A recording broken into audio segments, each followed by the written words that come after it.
আমার এই ভিডিওতে আপনাদের স্বাগত। অসংখ্য ধন্যবাদ আমার ভিডিওতে ক্লিক করার জন্য। তো বন্ধুরা, অতিরিক্ত শীতের জন্য কিন্তু আপনাদের বোরো ধানের বীজতলা থেকে শুরু করে সমস্ত রকমের ফসলের কিন্তু ক্ষতি হচ্ছে। সমস্যায় পড়ছেন কিন্তু আমাদের চাষিরা। কনকনে ঠান্ডায় কিন্তু রবি চাষের জন্য আমাদের চাষিদের ভীষণই সমস্যায় পড়তে হচ্ছে। এই জন্য কিন্তু বিভিন্ন রকমের ফসল থেকে শুরু করে শাকসবজি সমস্ত রকমের ক্ষেত্রে কিন্তু সমস্যায় পড়েছেন আমাদের বাংলার চাষিরা। তাছাড়া বন্ধুরা, রাজ্য স্তর থেকে যে কৃষি দপ্তর অফিসে বিভিন্ন রকমের নির্দেশিকা দেওয়া হয়েছে কৃষকদের দেওয়ার জন্য, সেগুলো কি কি? তাছাড়া বন্ধুরা, জেলা কৃষি দপ্তর অফিস থেকে যে ফসলের বিভিন্ন রকমের রোগ হচ্ছে তা কোন রোগের কি রকম ওষুধ প্রয়োগ করবেন, সে সমস্ত কিন্তু ব্লক কৃষি দপ্তর অফিসে জানানো হয়েছে রাজ্য স্তর থেকে। তো কি জানানো হয়েছে অবশ্যই কিন্তু আপনারা আজকের এই ভিডিওতে জানতে চলেছেন। তাই আশা করছি আজকের এই ভিডিওটি আপনাদের উপকারে নিশ্চয়ই আসবে। তাই ভিডিওটিকে শেষ পর্যন্ত দেখে যাওয়ার চেষ্টা করুন। আর যদি আপনি আমার চ্যানেলে নতুন হয়ে থাকেন তাহলে বলবো প্লিজ সাবস্ক্রাইব করে পাশে থাকা বেল নোটিফিকেশনটিকে অন করে রাখবেন। আর যারা আমার চ্যানেলটিকে আগে থেকেই সাবস্ক্রাইব করে রেখেছেন তাদের জন্য অসংখ্য ধন্যবাদ। তো বন্ধুরা, কৃষি দপ্তর সূত্রে কি জানানো হয়েছে এই নিয়ে কিন্তু একটি প্রতিবেদন প্রকাশিত হয়েছে। চলুন প্রথমে দেখে নেওয়া যাক। তো ঠান্ডায় হাওয়ার দাপটে সপ্তাহের প্রথম দিনে কার্যত জুবুথুবু অবস্থা জেলার বাসিন্দাদের। সোমবার জেলার সর্বনিম্ন তাপমাত্রা ছিল 11 ডিগ্রি সেলসিয়াস এবং সর্বোচ্চ ছিল 21 ডিগ্রি সেলসিয়াস। ইংরেজি নতুন বছরের দ্বিতীয় সপ্তাহে শৈত্যপ্রবাহের জন্য জেলার রবি ফসলের ক্ষতির আশঙ্কা একগুচ্ছ নির্দেশিকা জারি করেছে আমাদের কৃষি দপ্তর। তো বুঝতেই পারলেন বন্ধুরা, এই ফসলের ক্ষতির হাত থেকে বাঁচতে আমাদের কিন্তু কৃষি দপ্তর থেকে কতগুলি নির্দেশিকা জারি করা হয়েছে। তো চলুন বন্ধুরা জেনে নেওয়া যাক যে কৃষি দপ্তর থেকে কি নির্দেশিকা জারি করা হয়েছে। তো বন্ধুরা, ফসল বাঁচাতে জেলা জুড়ে 18টি ব্লককেই কৃষকদের সতর্ক জারি করেছে ব্লক কৃষি আধিকারিকেরা। কি সতর্ক জারি করা হয়েছে? তো বন্ধুরা, কৃষি দপ্তর সূত্রে জানা গিয়েছে জেলায় আগামী দুদিন শৈত্যপ্রবাহের দাপট চলবে, সঙ্গে বৃষ্টির সম্ভাবনাও রয়েছে।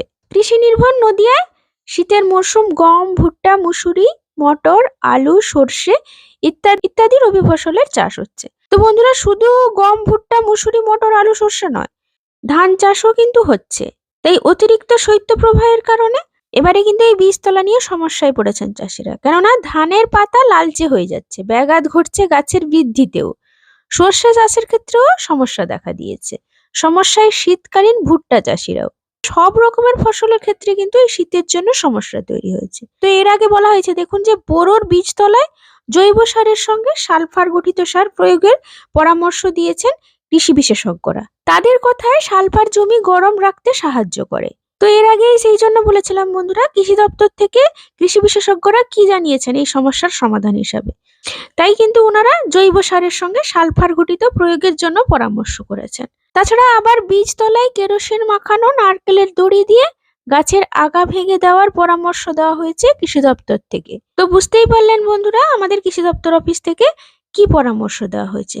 তার সাথে সাথে বলা হয়েছে দেখুন বন্ধুরা, যে কুয়াশার কারণে সন্ধ্যা থেকে সকাল পর্যন্ত বীজতলায় প্লাস্টিকের মশারি টাঙাতেও বলা হয়েছে। ডাল শস্য বা তৈলবীজ চাষের ক্ষেত্রেও চাষিদের বোরনের স্প্রে করার কথাও বলা হয়েছে।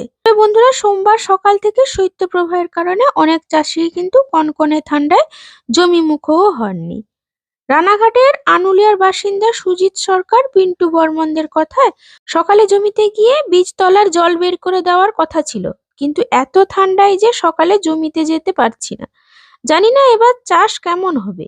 শৈত্যপ্রবাহ থেকে রবি ফসল বাঁচাতে চাষিদের কি কি বাড়তি সতর্কতা দেওয়া হয়েছে, কোন কোন সার প্রয়োগ করতে হবে ইত্যাদি বিষয় নিয়ে একটি পরামর্শমূলক নির্দেশিকা রাজ্য স্তর থেকে জারি করা হয়েছে। তাতে কোন রোগের ক্ষেত্রে কোন ওষুধ কি পরিমাণে কিভাবে প্রয়োগ করতে হবে তাও উল্লেখ করা আছে।